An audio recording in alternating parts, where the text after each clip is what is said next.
meu reino não é deste mundo.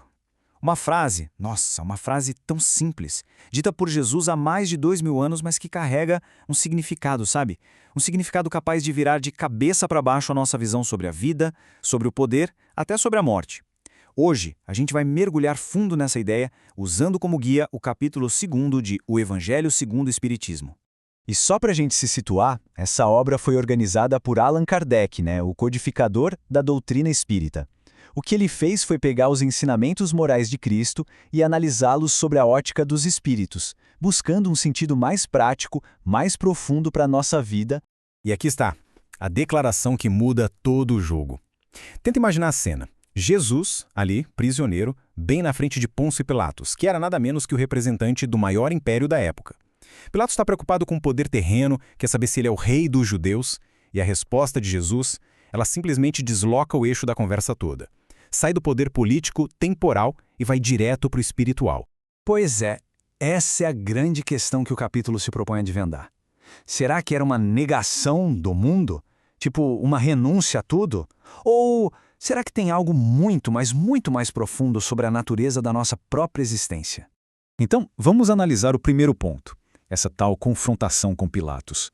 O cenário é um julgamento político, certo? De um lado, Pilatos, o poder do Império Romano, preocupado com realeza, com poder terreno. A resposta de Jesus, no entanto, não tem nada de política. É existencial.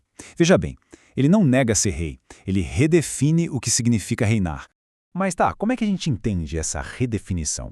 A obra de Kardec nos dá uma pista, uma chave mesmo, que abre essa porta. É uma ideia central que ilumina todo o resto, a certeza da vida futura. Sem essa peça, o quebra-cabeça simplesmente não monta. A lógica que o livro apresenta aqui é poderosa. Pensa bem, gente. Por que amar os inimigos? Por que perdoar 70 vezes 7? Por que ser humilde? Se a gente acredita que tudo acaba com a morte, esses atos poderiam parecer, como o próprio livro diz, pueris, sabe? Coisa de criança, sem sentido prático. É a vida futura que dá um propósito, uma consequência eterna para tudo isso. E aqui tem um ponto interessante. A perspectiva espírita não trata a vida futura como um dogma, uma questão de fé cega. A obra explica que ela é vista como uma realidade natural, quase observável. Ela se torna o destino de todo mundo, o que, de repente, começa a dar um novo sentido para as dificuldades e as aparentes injustiças que a gente vê na vida aqui na Terra. Beleza. Com essa ideia da vida futura já na cabeça, a gente consegue entender melhor os dois tipos de realeza que o capítulo compara. Existe o poder que se vê, o poder material, e existe aquele poder que se sente, que atravessa os séculos. Essa comparação aqui é o coração da história toda. De um lado, a realeza terrestre, frágil, que depende da força, do status e que, morre com a pessoa. Do outro, a realeza moral. Essa é baseada nas virtudes, no bem que se faz, e ela é eterna. Ela continua influenciando, governando corações e mentes muito tempo depois que o corpo se vai.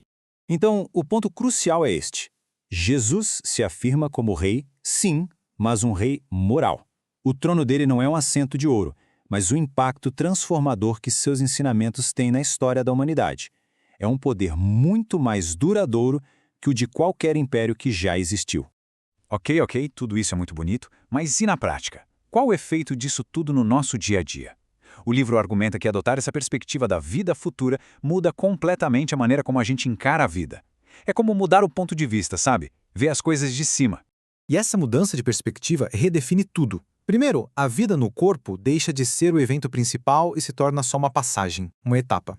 Com isso, as tribulações, os sofrimentos, viram incidentes de curta duração, se a gente pensar na eternidade. E por fim, a morte. Ela deixa de ser aquele final trágico e assustador para se tornar a porta para a libertação, a passagem para a vida verdadeira. Essa citação é a chave de tudo. É quase uma fórmula matemática. Quanto mais forte é a crença na vida futura, menor é a importância que se dá às coisas passageiras da Terra. É uma questão de proporção. A nossa perspectiva define o que a gente valoriza.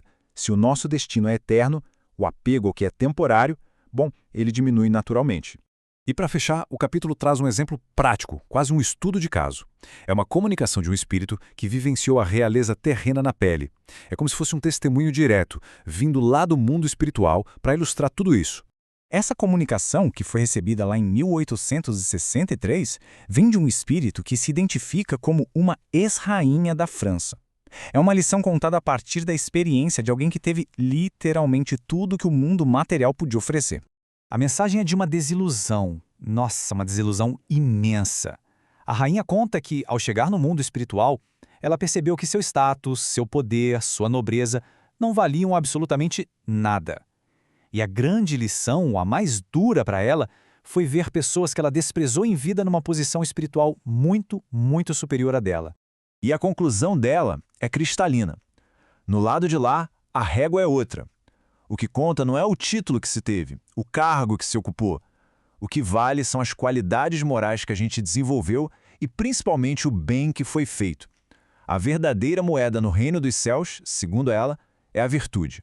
E é com essa reflexão que a gente termina. É a grande provocação que o capítulo nos deixa. Se a vida é só uma passagem e o que realmente importa a gente leva na alma, quantas das nossas preocupações diárias sobreviveriam a essa perspectiva? O que é que estamos construindo hoje que realmente vai conosco para a eternidade? Fica aí a reflexão.